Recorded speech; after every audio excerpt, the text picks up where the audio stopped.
December 7th marks 84 years since Japan's surprise attack on U.S. Navy ships in Hawaii. Hi, I'm Stephanie Domerat. Now, the attack led to America's entrance into World War II.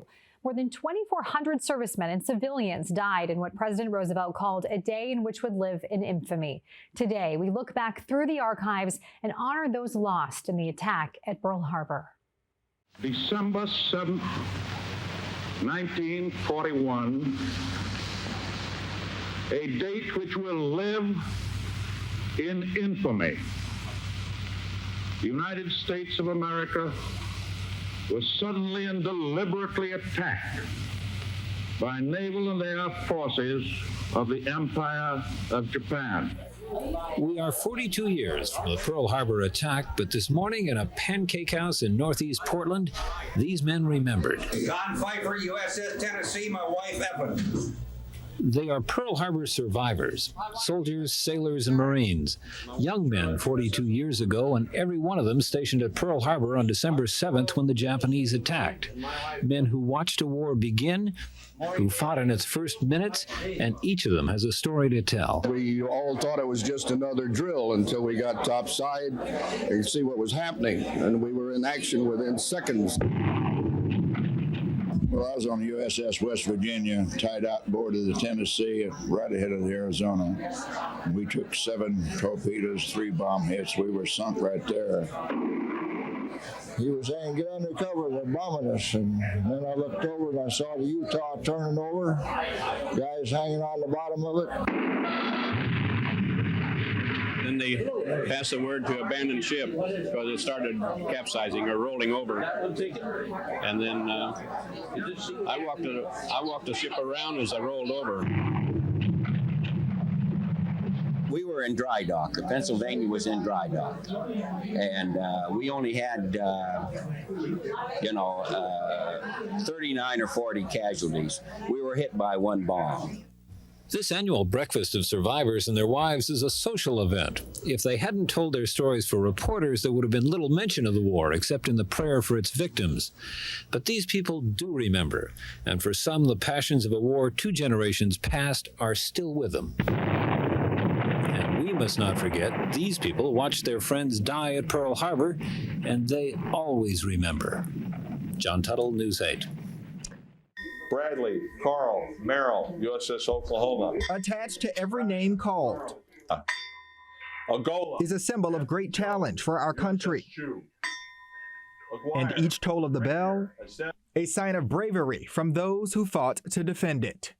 When we say their name and we follow it with the ring of a bell, their spirit is activated and they become alive for those few moments. And when we do it over and over, the sense of a crowd of spirit starts to come. At the Mid-America Veterans Museum in O'Fallon on Saturday, Michael LeBlanc reads the names of just over 2,400 troops killed during the Pearl Harbor attack. Greater St. Louis area, we estimate there's 32 that we know of. In the state of Missouri, there's about 140. A ceremony surrounded by relics and photos of December 7, 1941, when Japan launched a surprise attack on the U.S. Pacific Fleet at Pearl Harbor, Hawaii, taking lives, wounding troops, and shocking the nation. A small piece of wreckage from the USS Arizona sits at the heart of the museum. I never imagined that at all, that my parents would be sending 3 sons off to a world war. Brothers Edgar and Dan Cratley remember serving in the aftermath. I think it was just the awareness that this war was taking a terrible toll on American men and women who were serving. And spends their days in their 90s educating others about the day of infamy. You really don't realize the number of men and women that made such a sacrifice for our freedoms. As families prepare to celebrate another holiday, this is a day to pay homage to those who laid their lives on the line. And then the families, their Christmas dinner in 1941 had one less person at the table. And, I don't know how do you recover from that? Travis Cummings, 5 on your side.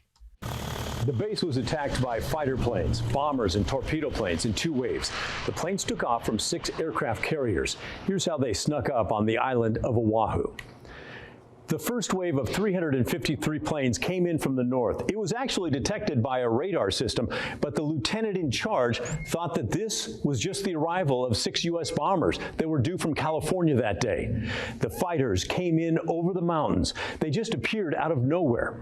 They flew low, and they strafed Kaneohe, shattering the peaceful morning in that small town. Other dive bombers attacked the air bases. They hit Hickam Field, that's the largest air base, and Wheeler Field, a main Army fighter base. Some of the bombers flew to the south, and they came up into Pearl Harbor to take out the warships and the Navy fleet. A second wave of 171 planes came in from the east, and they headed to Ford Island and then into Pearl Harbor.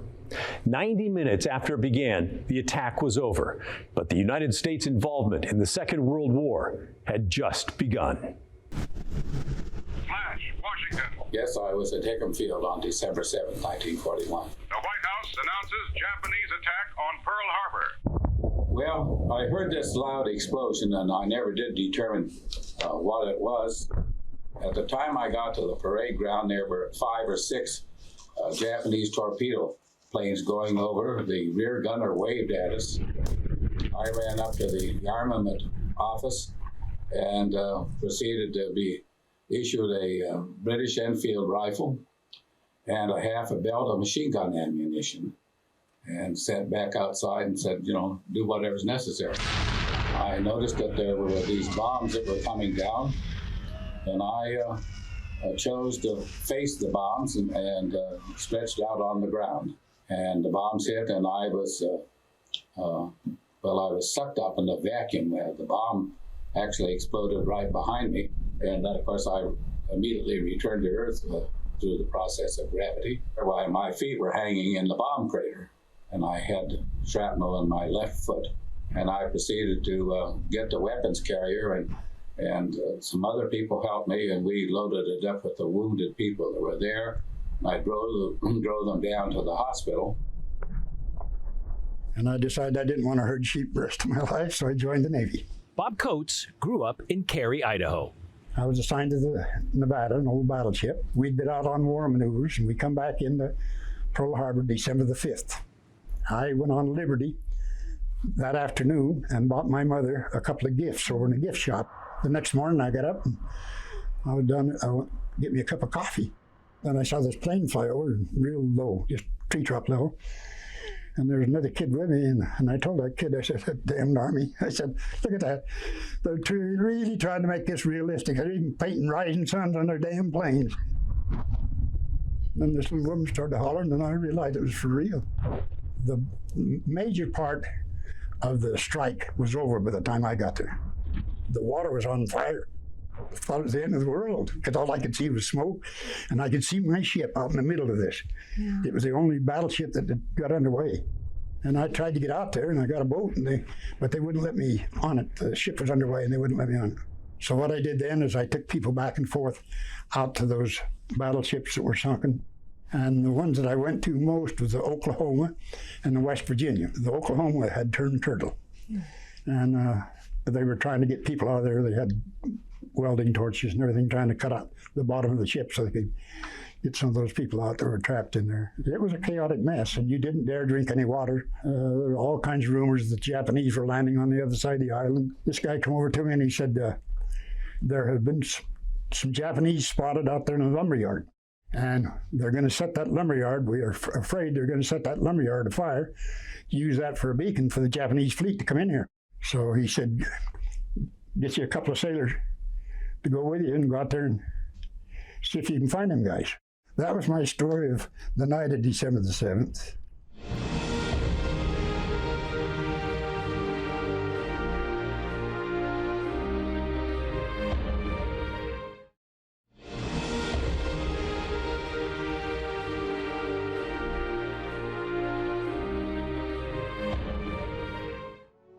Please stand and render military honors. You might say they don't make them like Jack Holder anymore. He grew up dirt poor as a kid and loved aviation, and he got that bug from his uncle, who was a crop duster pilot. By the time he was 18, he had joined the Navy to see the world. His service took him to Pearl Harbor, where he survived the attack. After that, he flew more than 100 combat missions during the war.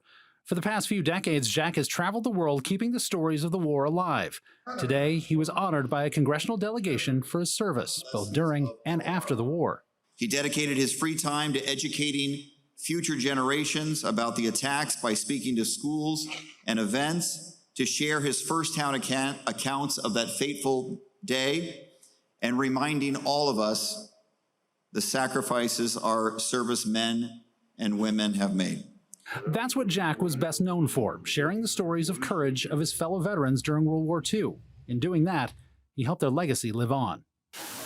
American hero. That's the best thing I can tell you.